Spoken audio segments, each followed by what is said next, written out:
Il y a M. Gauthier-Boucher, conformément au règlement intérieur, qui a souhaité poser, enfin, pas M. Gauthier-Boucher, avec le groupe du Front National, qui a souhaité poser une question conformément au règlement. Je vous donne la parole, M. Gauthier-Boucher. Merci. Monsieur le maire, mes chers collègues, les événements exceptionnels de Carcassonne et de Trèbes, il y a quelques semaines, nous semblent justifier ce temps de réflexion dans le cadre des travaux du conseil municipal. Comme chacun le sait, le 23 mars dernier, un terroriste, Redouane Lagdim, revendiquant une allégeance au groupe État islamique, a froidement pris en otage les clients d'un supermarché.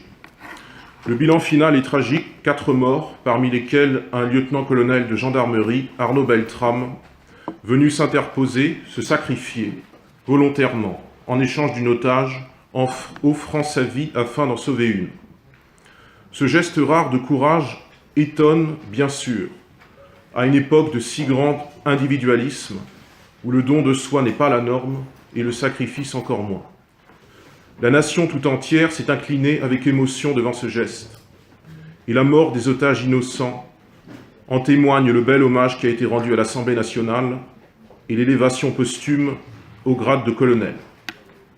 Une juste comparaison a depuis parfois été faite entre l'attitude d'Arnaud Beltrame et celle, en 1941, de Maximilien Kolbe, frère franciscain sanctifié après son sacrifice volontaire à Auschwitz, ultime geste de protestation contre les nazis.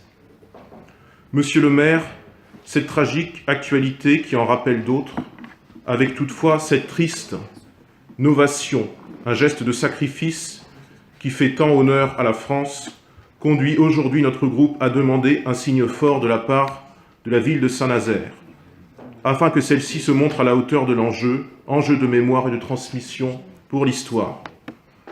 La cérémonie que notre commune organisait le 28 mars dernier devant le monument aux morts s'est d'ores et déjà montrée à la hauteur. Il faut maintenant poursuivre intelligemment cette œuvre. Aussi, monsieur le maire, notre groupe vous demande solennellement si, compte tenu des événements terroristes de Carcassonne et de Trèbes, la ville de Saint-Nazaire peut-elle s'engager à ce que, lors d'un prochain vote relatif aux dénominations de voirie, une rue ou un édifice public porte le nom d'Arnaud Beltrame? Ce serait là un geste de bonne volonté qui grandirait votre municipe. Monsieur le maire, chers collègues, merci de votre écoute. Monsieur Gauthier-Boucher, j'ai bien compris que vous aviez souhaité poser cette question. J'ai eu l'occasion de répondre, je ne sais plus si, à la proposition, bien évidemment sans aucun parallèle, mais de dénomination d'un square, d'une voie, suite au décès de M. Higelin. Et bien évidemment, au sein de cette majorité municipale, dans cette salle, mercredi soir, nous avions convenu, bien évidemment, auprès de M. Cotta qui anime cette liste, que le nom de M. Beltrame soit bien évidemment dans cette liste. Vous savez, bien évidemment, et je m'adresse à tout le monde, j'ai souhaité une cérémonie la plus simple et la plus sobre possible devant ce monument aux morts pendant l'hommage, bien sûr en accord avec Madame la sous-préfète et bien sûr la colonelle de gendarmerie qui a souhaité associer le patron du commissariat, ce qui est aussi, je trouve, un geste d'une très grande responsabilité de courtoisie, et que bien évidemment, cet hommage national, qui ne réparera jamais, qui ne ramènera jamais la vie de cet homme, était de la nation, et que la ville de Saint-Nazaire y participe, mais j'ai envie de dire comme tous les élus républicains.